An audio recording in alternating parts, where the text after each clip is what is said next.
임대차 3법 그 마지막 퍼즐 전월세 신고제 이제 시행에 대한 뉴스들이 막 나왔는데요. 오늘은 정책과 부동산에 관한 내용입니다.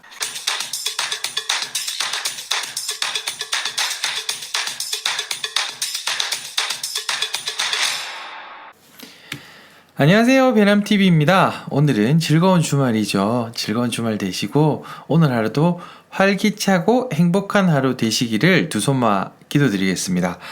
오늘의 영상 내용은 어제 나왔던 전월세 신고제 정책에 대한 내용인데요.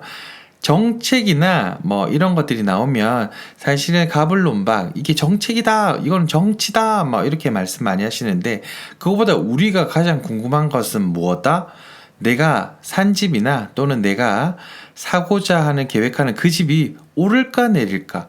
그럼 나는 그 집을 지금 사야 되나 나중에 사야 되나? 그게 제일 궁금하잖아요. 그래서 정책을 보면서 뭔가를 예상하는 또는 전략을 짜실 수 있는 그런 힘을 기르는 그런 생각에 관한 화두에 관한 내용입니다. 먼저 집이 오르고 계속 불장이 발생이 지금 이번 정권에 되고 있는데요. 올라갔다라는 이유가 되게 많아요. 되게 많은데 그 중에 크게는 두 가지인 것 같아요. 일단은 뭐 저금리로 인해서 금리가 이렇게 낮아진 적이 없잖아요. 그래서 돈을 빌려서 집을 사놓으면 오른다더라. 이게 상식처럼 막 쫙 생각이 퍼져버려가지고 누구나 또 그렇게 하고 돈을 빌렸던 층을 보면 좀 고소득 돈이 좀 많은 사람들이 쉽게 대출을 좀 했습니다. 그래서 더 쉽게 부동산에 투자를 하면서 열풍처럼 패닉 바잉이라는 이야기가 나온 것처럼 사자 이렇게 되어버렸고 그러다 보니 벌써 가계대출이 1,000조가 넘어갔다고 합니다. 두 번째는 우리가 살고 싶어 하는 그곳에는 항상 공급이 부족합니다. 왜냐하면 입지적 우위를 가지고 있기 때문에 새로 뭔가를 하려고 하면 이걸 밀고 해야 되는데 밀기가 어려워요. 왜? 땅값이 너무 많이 비싸니까요. 그래서 살고 싶어 하는 것들이 공급이 부족하다 보니 그쪽이 오르고 그럼 무슨 현상이 발생한다? 네, 키 맞추기 낙수 효과가 발생한다. 그래서 서울이 오르고 난 다음에 점진적으로 경기권이 오르고 경기권이 오르면 각종 광역시들이 오르고 광역시가 오르면 옆에 군소도시가 오르고 이러다 보니까 이번은 불장이라고 하는 어떤 새로운 전부 다 오르는 북한 빼고 다 조정 지역이다 하는 여러 가지 현상이 발생된 것 같습니다. 그러면 반대로 정책들에서 이게 맞다 틀리다 내용 아닙니다. 고금리, 이제 금리를 확 높여버리겠다. 그리고 어떤 네가 살고 싶어하는 그 지역 거기에 다 밀어가지고 공급을 막 왕창 때려 넣겠다 하면 집값은 잡힐 것 같습니다. 현실성이 있냐 없냐의 부분이 아니라 원인적인 부분에서 보면 뭐 이 두 가지를 하면 가장 쉽게 잡히지 않을까 싶은데 현실적으로는 네, 당연히 불가능한 것 같습니다. 그래서 서울에 뭐 경기권에 저 멀리 있는 신도시 말고 원도심에다가 막 그런 것들을 때려 넣으면 서울 집값이 어느 정도 이제 상승장을 멈추고 횡보 또는 조정으로 들어가겠죠.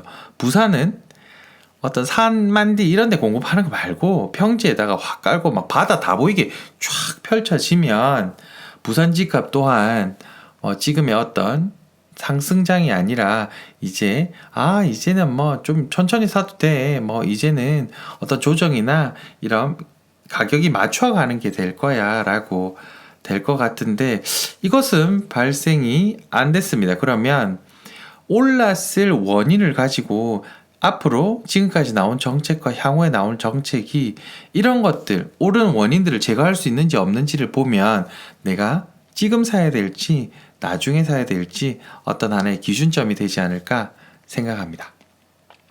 먼저 이번 정권에 대한 흐름을 또 한번 봐야 되는데요. 이번 정권은 부동산을 어떻게 생각하는지 과연 이렇게 집값을 잡는다 했는데 그 잡는 정책들이 뭐가 나왔는지 돌아보고 그 정책들에 대한 어떤 방향성이 있으면 향후에 또 나올 정책들이 집값을 잡을 수 있다 없다라는 것도 기준점이 되시겠죠. 이번 정책의 부동산 정책의 흐름이었습니다. 이번 정권은 처음부터 말했어요. 주택 보급률은 확실하다. 왜? 우리나라 집이 벌써 2천여만 채가 넘는다. 그럼 보급률은 벌써 됐잖아. 그럼 올라가는 이유가 누가 문제야? 그래, 투기하는 너고 투기 수요가 문제야. 투기 수요를 다 잡아버리는 정책을 펴면 너 이제 집값은 잡을 수가 있어. 너희를 뭐로 잡는다? 세금으로 잡겠다. 취득 양도세 중과하고 징벌과세를 때려버리겠다라고 정책을 폈습니다.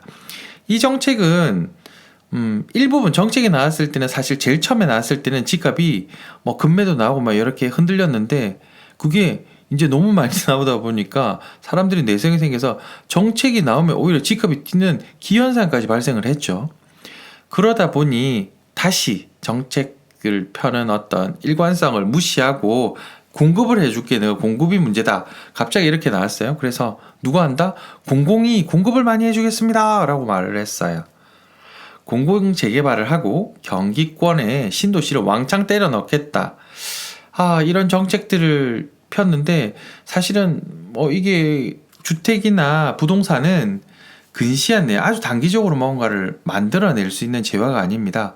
그러다 보니까 오히려 더 사실 조용하던 사람들도 이런 정책이나 이런 뉴스를 계속 보다가 패닉 바잉, 지금 아니면 안 되겠어, 지금 아니면 안 되겠어 라는 조갑증을 발생시킨 정책이 아닌가 싶습니다. 그런 정책 중에 하나가 어제 발표됐죠. 전월세 신고제입니다. 임대차 3법 중에 마지막 퍼즐이라고 하죠. 그러면 이걸 알아보기 전에 먼저 임대차 3법이 어떤 내용이 있었는지 한번 더 체크하고, 우리 그전에도 다 알고 있지만 까먹었잖아요. 한 번 더 체크하고 가겠습니다. 임대차 3법은 사실은 전세자를 보호하겠다라는 취지였는데 이게 또 시장에 나오면서 어떤 다른 결과물로 도출이 되어버렸어요. 제일 먼저 나온 게 뭐냐면 전월세 상한제, 전세자, 월세자, 집주인 너희들 전세 월세 너희 맘대로 이제 못 올린다. 예전에는 임대사업자만 5% 상한에 걸려 있었고 임대사업자 등록을 안 한 사람들은 사실 올리는 내리는지 이걸 크게 체크를 못했습니다. 그런데 이제 법으로 전월세 상한제를 도입을 해가지고 임대차 보호법을 더 강화시키겠다. 집주인이 마음대로 못 올린다. 얼마까지 올린다? 5%만. 그러다 보니까 어떤 현상이 발생했나요?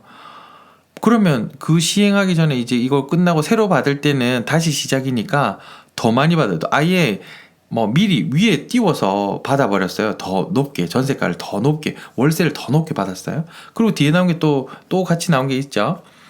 계약 갱신 청구권을 전세자에게 주겠다. 전세자를 보호하겠다는 취지 맞습니다. 맞는데 전세자가 2년 살고 한 번 더 요구를 할 수 있다. 그래서 4년까지는 자동으로 1회 연장이 되고 원하면 더 해주겠다 하니까 어떤 현상이 발생했죠?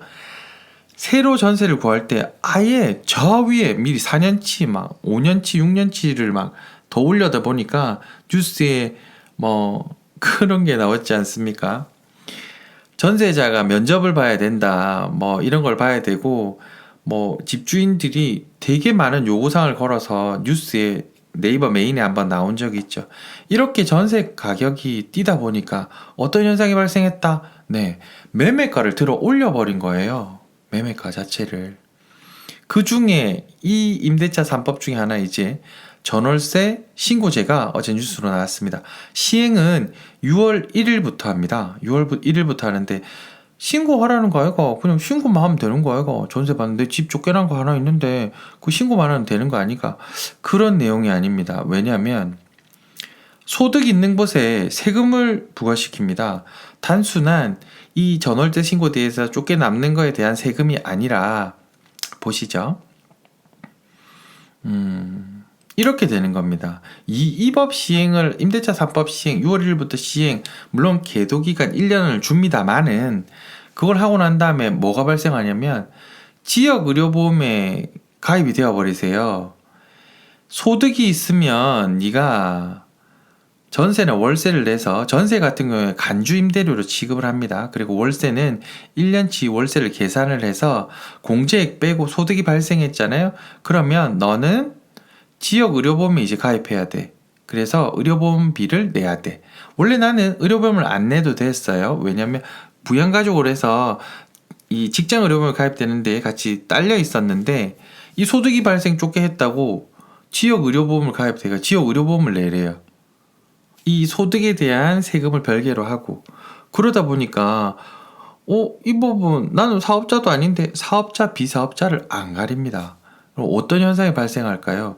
그러면 집주인 입장에서는 뭐 이런저런 것들이 막 발생을 하고 하면 자 이제 앞으로 대선도 있고 총선도 또 있다 그러면 아예 집을 공실로 비워버리지 않을까 사실 이런 우려들이 막 나오고 있어요. 공실로 비우면 어떻게 될 거요? 네, 전세나 월세 가격들을 더 높게 형성이 되겠죠. 그러면 아까 말씀드렸듯이 전세나 월세가 올라가면 어떻게 된다? 또 집값을 또 올려지지 않을까?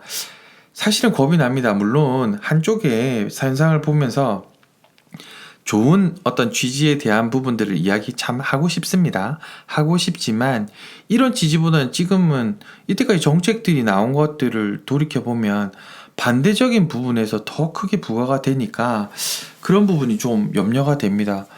6월 1일부터 시행이 이것뿐만이 아니라 또 가장 큰 이벤트 세금 중과가 있지 않습니까? 그래서 그런 것들을 생각을 하면 오히려 중과 시행 전이 어떻게 뭔가를 잡을 수 있는 마지막 기회가 되지 않을까라는 생각이 계속해서 듭니다. 중과가 되고 나면 이 중과란 말은 양도세 중과를 의미합니다. 6월 1일이 이후 지나고 나면 단기 거래 때는 77% 세금, 1억을 양도 차익이 발생했다면 7,700만 원을 세금으로 내야 된다는 겁니다. 그러면 상식으로 내가 집이 없어도 만약에 집이 있다 치고 또 이거 이때 지금 6월 이후에 팔면 어떻게 될까요? 세금을 77% 내라는데 이거 세금 내고 팔아야 되는 상황은 아주 급박한 상황이 아니면 안 팔고 다들 가져갈 겁니다. 언제까지? 이 정책이 바뀔 때까지 계속할 수 있다 없다. 계속하기에는 좀 힘이 든다. 왜냐하면 정책도 결국 정치에서 나오는 거니까 지금 또 사실은 어떤 정치권에 대한 압박이 계속 들어가고 있지 않습니까? 이게 너무 심해요.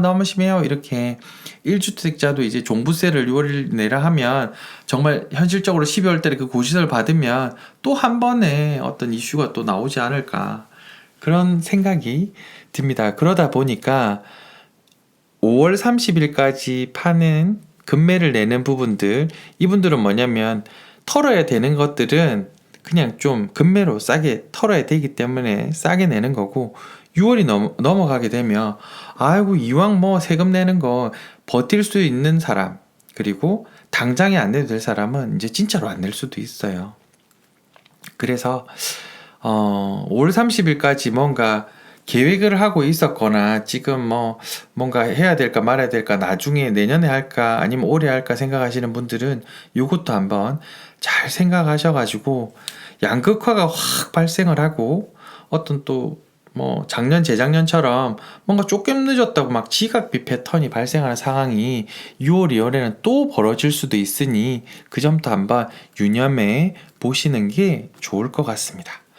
오늘의 배남TV 이야기는 정책과 부동산 흐름에 관한 이야기였고요. 가장 큰 논점은 전월세 신고제 시행이 6월 1일부터 된다는 거.